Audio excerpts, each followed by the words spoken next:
feminist texts. Who wrote Literary Women?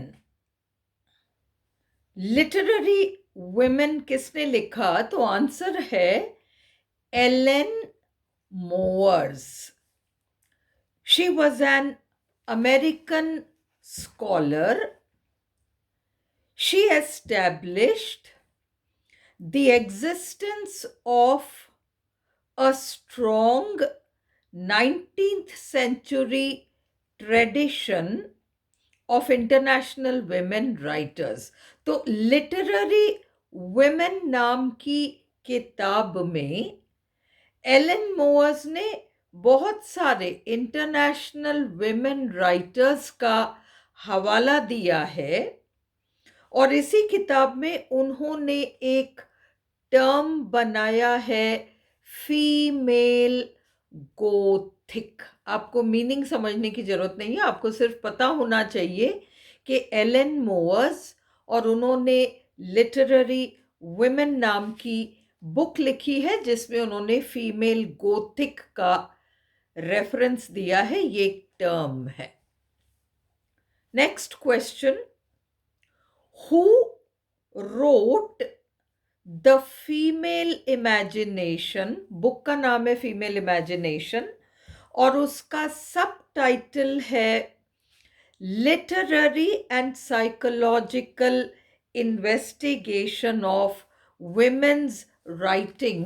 1975 की book है और हमारा आंसर है पैट्रिशिया मेयर स्पैक्स. ये सब फेमिनिस्ट्स हैं. द बुक ऑफर्स, अगेन ये इस किताब में भी लगभग 50 फीमेल राइटर्स का हवाला है. The book offers a valuable series of analysis. उन्होंने विश्लेषण किया है लगभग 50 विमेन राइटर्स का. पिछले 200 सालों के राइटर्स हैं ये. of some of the greatest literary minds of the past 200 years. पिछले 200 सालों के जो 50 के आसपास women राइटर्स के राइटिंग्स का विश्लेषण इन्होंने किया है. She explores, उन्होंने स्टडी किया है, एनालाइज किया है the work of about 50 women, जैसे वर्जीनिया वुल्फ जिन्होंने रूम ऑफ वन जोन लिखा है, Sylvia Plath the bell jar इन्होंने लिखा है, George Eliot, Kate Millett sexual politics जिन्होंने लिखा, Simone de Beauvoir the second sex इन्होंने लिखा, Kate Chopin etcetera. Just text का नाम एंड राइटर का नाम. अगला, who wrote a voice from the south. Black feminism की किताब है और हमारा आंसर है Anna Julia Cooper. Black activist हैं, आंदोलनकारी रही हैं. उनकी पहली किताब थी ये. हर first book a voice from the south और इसका सब टाइटल है by a black woman of the south. ये इसका सब टाइटल है. इज वाइडली एक्नॉलेज्ड, लगभग सभी लोग इस बात को मानते हैं, as one of the first articulations. ये फर्स्ट एक्सप्रेशन है, आर्टिकुलेशन अभिव्यक्ति, expression of black feminism, giving Cooper her popularity. इस बुक ने इन्हें काफी पॉपुलर बनाया. Rosemary Garland Thompson.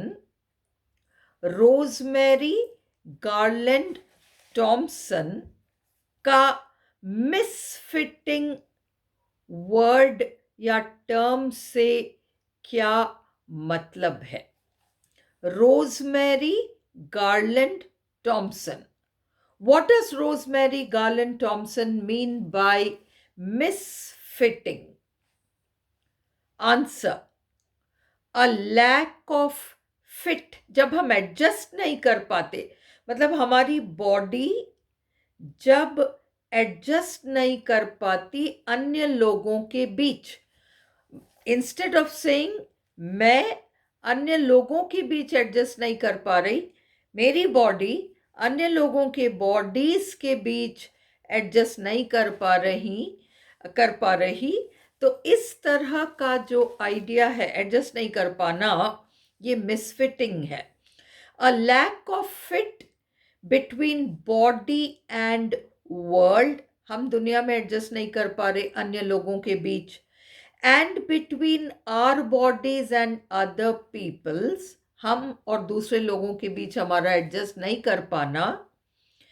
Any of us can fit here today, आज हम यहाँ अच्छे से फिट हो पा रहे हैं, हो सकता है कल हम फिट ना हो पाए. देखिए, ये डिसेबिलिटी स्टडीज से जुड़ी हुई है रोजमेरी गार्लैंड थॉम्सन. आज हम एक्टिव हैं, हेल्दी हैं, सब कुछ हैं, चल रहे हैं, फिर रहे हैं, सब कुछ है. कल 90-95 साल के हो गए तो आज हम फिट कर पा रहे हैं, ज़रूरी नहीं है कल हम फिट कर पाएं. हमारी बॉडी अन्य बॉडीज के बीच, इस तरह की चीज़ें, misfit. Who introduced the concept of the body image? Feminist studies में बॉडी को बहुत इम्पोर्टेंस दिया गया है, जेंडर बॉडी से रिलेटेड है. जेंडर जो है वो बॉडी से रिलेटेड है, और उसके आपके पास जेंडर ट्रबल है जूडिथ बटलर का, इस तरह की बुक्स हैं. उसके अलावा डिसेबिलिटी स्टडीज है, ये रोजमेरी गार्लैंड थॉम्सन. फिर आपके पास बॉडी स्टडीज है. बॉडी स्टडीज के भी, जैसे Paul Ferdinand Schilling, Chris Schilling, ऐसे कई स्कॉलर्स हैं बॉडी स्टडीज से जुड़े हुए. तो आजकल बॉडी स्टडीज सोशोलॉजी में बहुत इम्पोर्टेंस रखता है, पर ये धीरे धीरे हमारे थियोरी वगैरह में भी इंट्रोड्यूस हो गया है, फेमिनिस्ट थियोरीज वगैरह. Who introduced the concept of the body image? देखिए, बॉडी के ऊपर बहुत लोगों ने बहुत कहा है. फ्रॉइड ने बॉडी की बात करी है. सबसे पहले एरिस्टोटल ने बॉडी की बात की थी और कहा था कि वुमन उसकी बॉडी की वजह से सेकंड क्लास सिटीजन है, स्लेव से भी गुजरी है वगैरह वगैरह. फिर कई और बॉडी के ऊपर, मेल एंड फीमेल बॉडीज के ऊपर कमेंट्स कई लोगों ने किया है.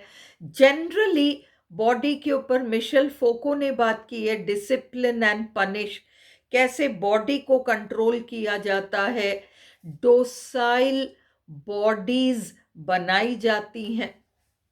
प्रोटेस्टिंग बॉडीज को कैसे डोसाइल बॉडीज बनाई जाती हैं, मिशेल फोको ने ये स्टडी किया है. तो बॉडी एक बहुत इंपॉर्टेंट कॉन्सेप्ट हो गया है. पॉल फर्डिनेंड शिल्डर, इनका टर्म है body image, introduced the concept of the body image. क्या है बॉडी इमेज? देखो, हम अपनी बॉडी को कैसे देखते हैं. हमें पता है कि एक पर्टिकुलर कलर या colour of the skin, complexion, इसे पसंद किया जाता है तो हमें दुख होता है कि हमारा वैसा कलर नहीं है. हमें पता है कि स्लिम ट्रिम बॉडी होनी चाहिए, तो वो लेडीज एंड लड़कियों के लिए. अगर हम मोटे हैं या बेडौल शरीर के हैं तो हमारा एक नेगेटिव बॉडी में जो जाता है. अगर हम वेल मेंटेन ट्रिम स्लिम हैं तो हमारा एक पॉजिटिव बॉडी में जो जाता है. तो हमारा अट्रैक्टिवनेस, हम अपनी बॉडी की ब्यूटी को कैसे देखते हैं, उसकी एस्थेटिक्स, ब्यूटी को कैसे देखते हैं, हम हमारे अट्रैक्टिवनेस को कैसे देखते हैं, ये सब बॉडी इमेज नाम के टर्म में है. Body image is a person's perception, nazariya, of the aesthetics or sexual attractiveness of their own body. हम अपने बॉडी को कैसे देखते हैं? It involves, इसमें शामिल है, how a person sees himself या herself. हम अपने आप को कैसे देखते हैं compared to the standards that have been set by society. Society कहती है नहीं, हम देखो मैट्रिमोनियल एडवर्टाइजमेंट्स देखते हैं, गोरी बहू. अब अगर लड़की गोरी नहीं है, सांवली है, तो वो अपने आप को पहले रिजेक्ट कर लेगी, क्योंकि मैं वो नहीं हूं जो वो लोग चाहते हैं. तो बॉडी, हम अपने आप को कैसे देखते हैं, समाज का एक स्टैंडर्ड है. आप अपने आप को स्टैंडर्ड के अगेंस्ट कैसे देख पाते हो, ये बॉडी इमेज है.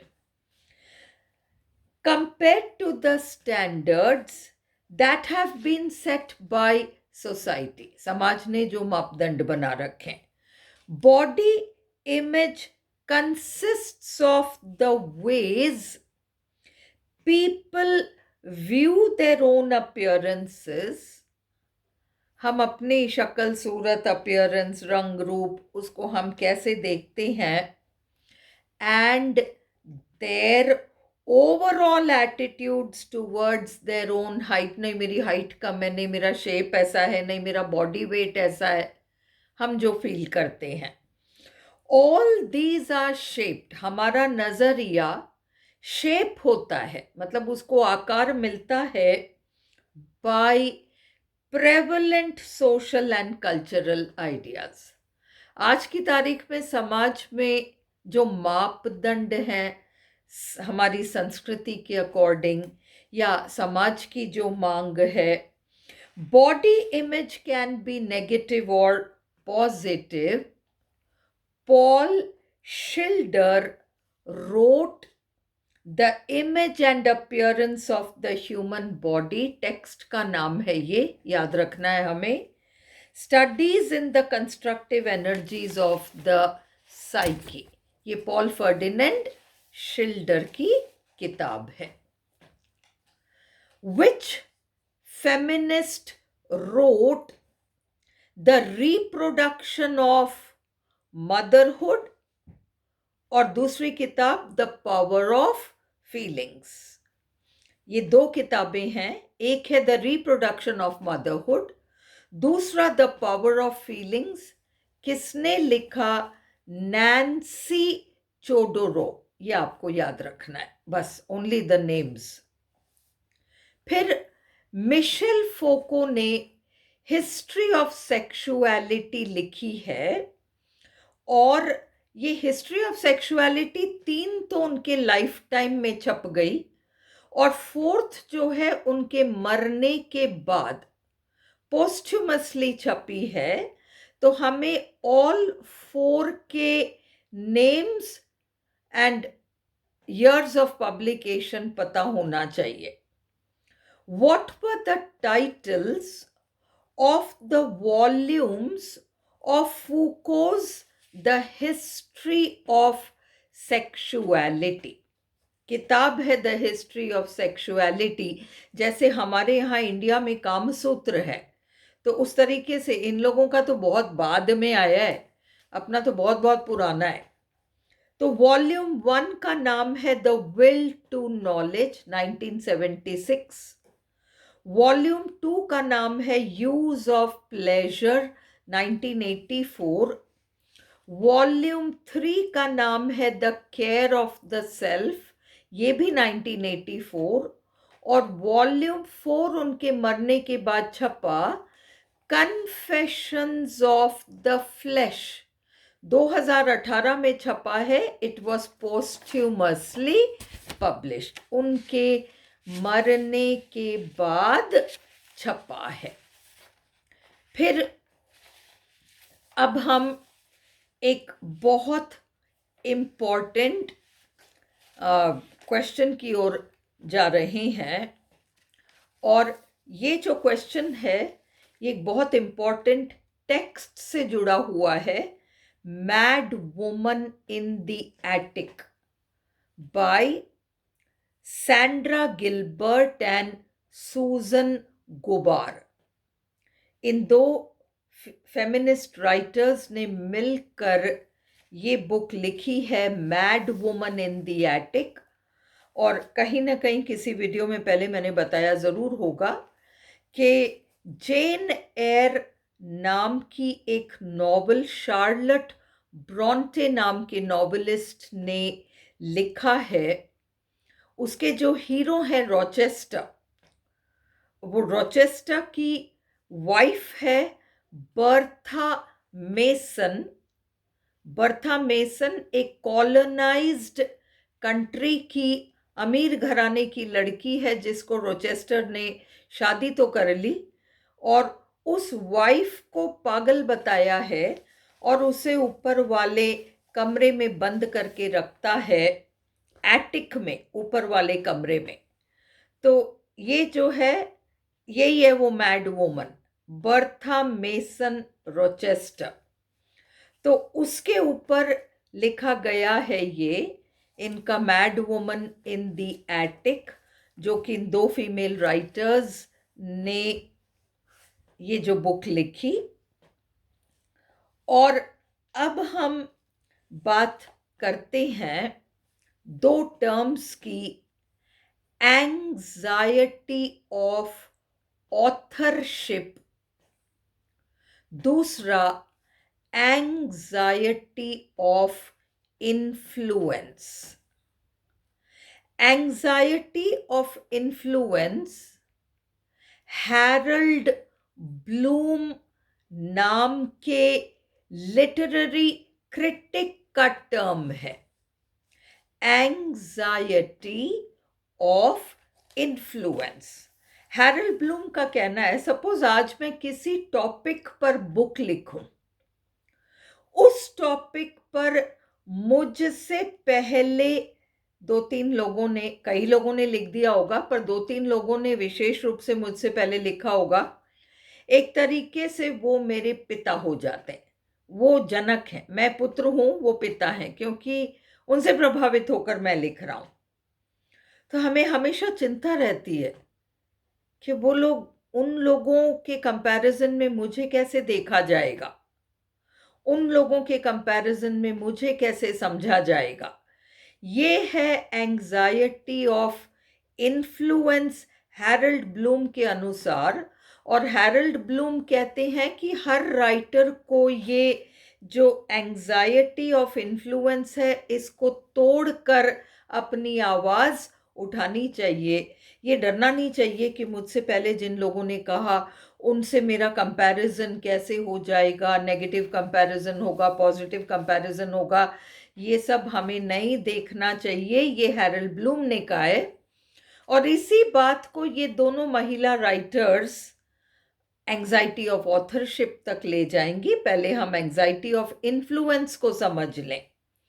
The literary critic Harold Bloom wrote the book The Anxiety of Influence, A Theory of Poetry, 1973 की किताब है ये।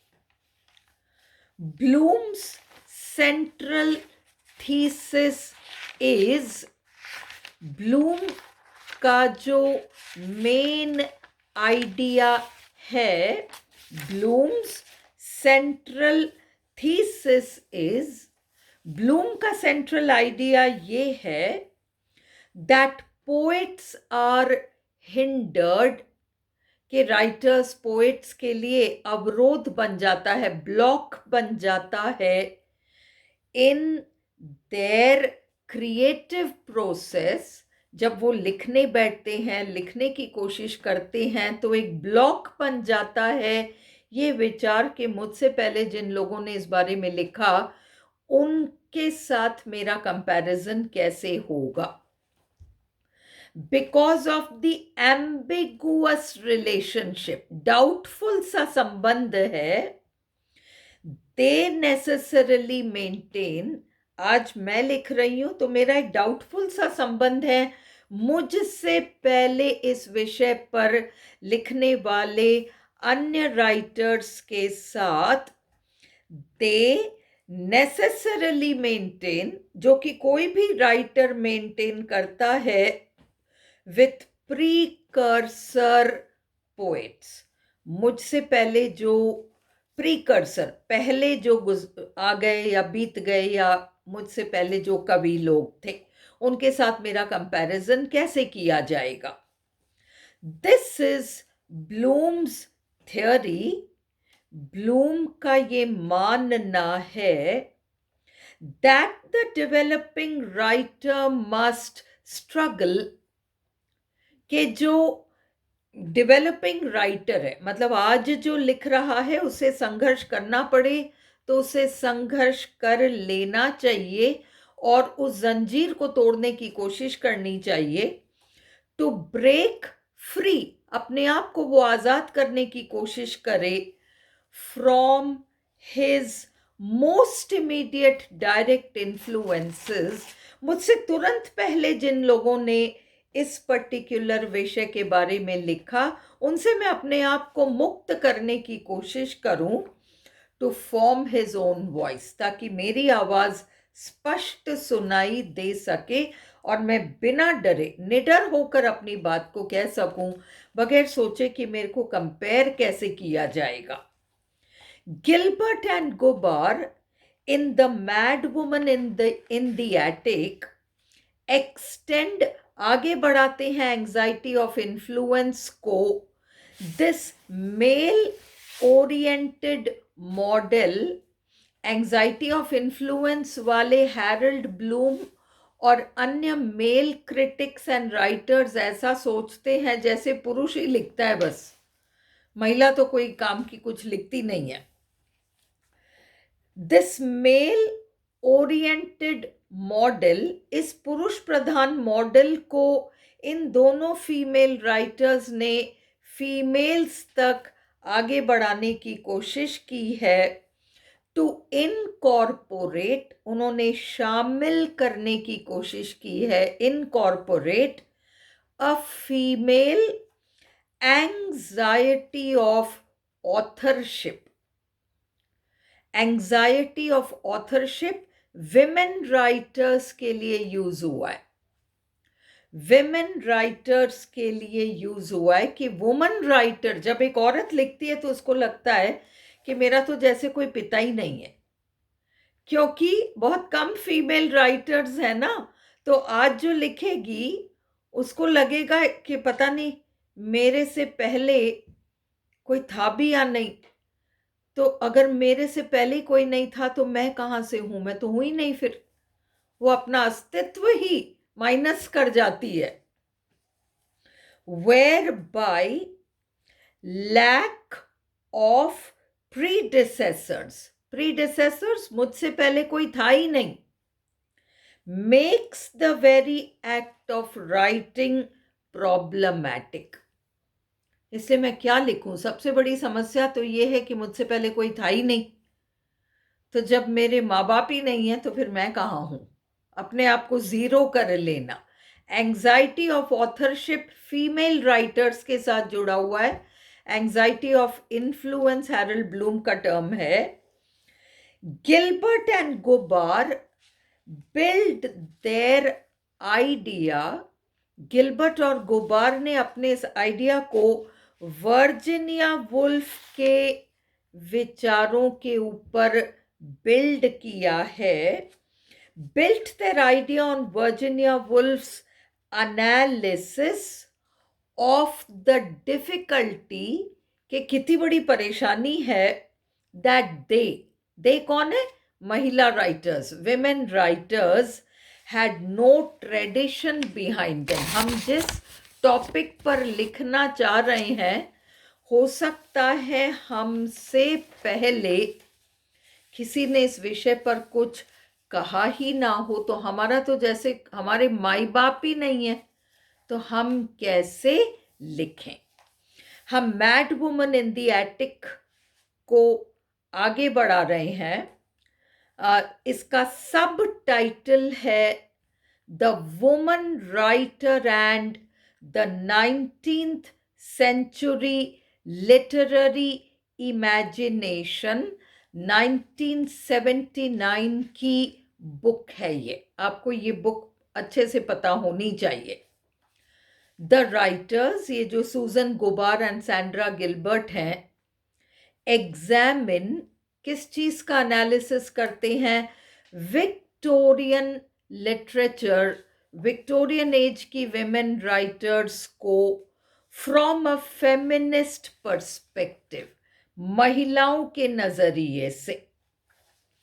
द टाइटल इज ड्रॉन, इसका टाइटल mad woman in the attic लिया गया है, ड्रॉन ग्रहण किया गया है from Charlotte Bronte's Jane Eyre, novel का नाम है, इन विच रोचेस्टर्स वाइफ, जो हीरो है रोचेस्टर, उसकी wife Bertha mason, Bertha mason, फिर शादी के बाद Bertha mason Rochester, is kept secretly locked, उसको ताले में बंद करके ऊपर रखा हुआ एटिक में, in an attic by her husband, उसका हस्बैंड उसको बंद करके रखता है।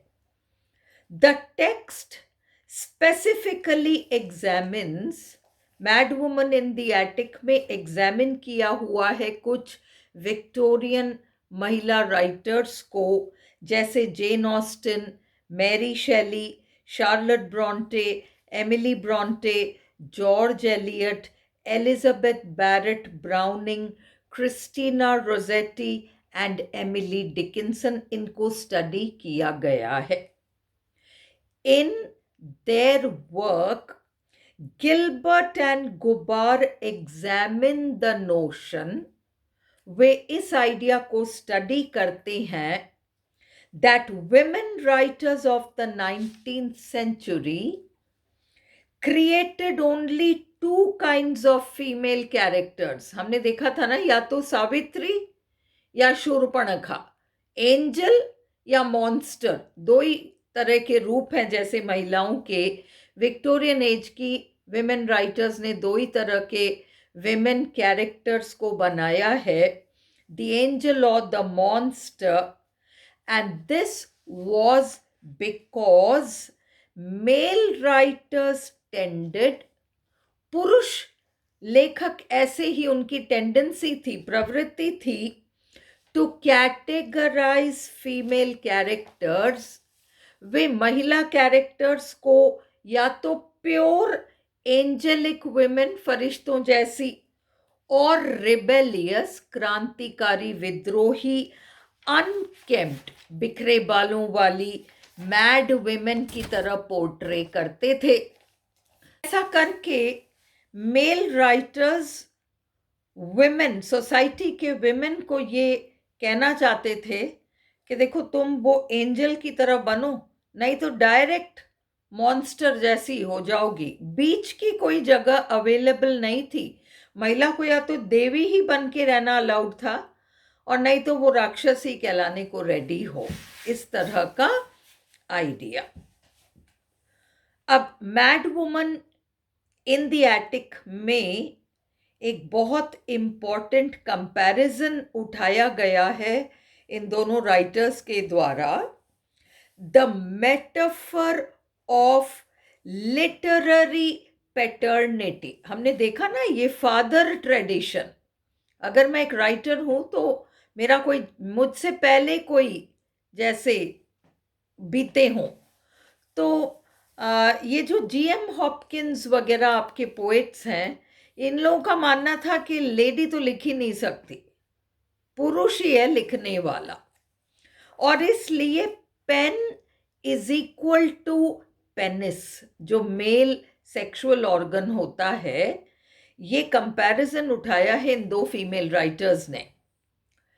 Is the pen a metaphorical penis, मतलब कहना ये चाह रही हैं ये दो writers, pen is equal to penis बना दिया पुरुषों ने। कैसे? पुरुष को इस बात की इनसिक्योरिटी रहती है कि महिला बहुत ताकतवर है, बच्चे को जन्म दे देती है, हम तो नहीं कर सकते। और इसलिए पुरुषों ने क्या किया, pen is equal to penis, नहीं हम भी क्रिएट करते हैं। तुम क्या क्रिएट करते हो? तुम ऐसे बच्चों को जन्म देते हो जो एक दिन बुढ़ा जाते हैं और मर जाते हैं। हम pen is equal to penis ऐसी रचनाएं उनको जन्म देते हैं जो इमॉर्टल रहती हैं, सदियों तक चलती हैं। तो इस तरह के comparisons. Is the pen a metaphorical penis?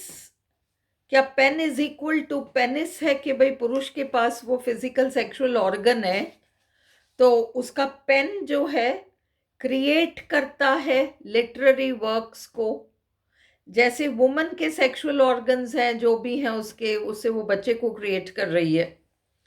This question is explored, इस क्वेश्चन को एनालाइज किया है in the mad woman in the attic. G.M. Hopkins asserted, G.M. Hopkins ने इस बात को जोर देकर कहा है, दावा करना, asserted that the male quality is the creative gift. पुरुष में क्रिएटिविटी है, रचनात्मकता है, रचना करने की ताकत तो पुरुष में ही है। In other words, the poets pen is in some sense a penis. तो पोएट का जो पेन है वो क्रिएट करता है। Next, whose definition is this? ये फेमिनिज्म का एक बहुत इंपॉर्टेंट डेफिनेशन है जो बेल हुक्स ने दिया है। डेफिनेशन है, feminism is a movement, feminism एक अभियान है टू एंड सेक्सिज्म। सेक्सिज्म में केवल पुरुष, केवल औरतों वाला रिलेशन नहीं है, मतलब आदमी और औरत दो डिफरेंस करके नहीं, यू आर अ बॉय इसलिए तुम ऐसे, यू आर अ गर्ल इसलिए तुम ऐसे, ये सब सेक्सिस्ट थिंकिंग है। तो जेंडर को यूज करना। Feminism is a movement to end sexism, sexist exploitation and oppression. ये डेफिनेशन किसका है? Bell hooks gave this definition in her book Feminist Theory from Margin to Center। ये उनकी बहुत इंपॉर्टेंट बुक है। This definition is rooted, इस definition के पीछे न डर है न कोई कल्पना है। is rooted neither in fear nor fantasy। इसमें कोई औरत वाली बात नहीं कही है, ये दोनों सेक्सेस पर अप्लाई करती है। The feminist movement is not about being anti-male। हम पुरुषों के एंटी हो जाएं, ये फेमिनिज्म नहीं है, बेल हुक्स कहती हैं। All of us, हम सब के सब, फीमेल एंड मेल, चाहे हम फीमेल हों या मेल हों, have been socialised from birth onwards. जब से हम पैदा हुए तब से हमारा माइंडसेट ऐसा, हमें ब्रेन वॉश कर दिया गया है, मानने पर मजबूर कर दिया गया है, टू एक्सेप्ट सेक्सिस्ट थॉट, कि हम स्वीकार लें सेक्सिस्ट थॉट एंड एक्शन, कि हम ये पुरुष नारी, ये ऐसा वो, ये हम बंद कर दें, दोनों ही सेक्सेस बंद कर दें, male and female. To end patriarchy, पुरुष प्रधान समाज को बंद करने के लिए we need to be clear, हमें पहले अपने दिमाग में क्लियर होना होगा that we are all participants, कि हम सब भाग ले रहे हैं इन परपेचुएटिंग सेक्सिज्म। आपको पता है कि जैसे औरत को कंट्रोल में रखने के लिए, क्या हमेशा पुरुष ही औरत को कंट्रोल में रखता है? नहीं, मम्मियां घर में बेटियों को कंट्रोल में रखती हैं, है ना? तो विमेन को ही कंट्रोल में रखती हैं। तो हमें समझना पड़ेगा कि हम खुद क्या कर रहे हैं और अपने आप को हमें चेंज करना पड़ेगा। सभी को चेंज होना होगा। ऐसा नहीं है केवल पुरुष ही बदले, नारी भी उसमें अपना दायित्व समझे। ये कह रही हैं।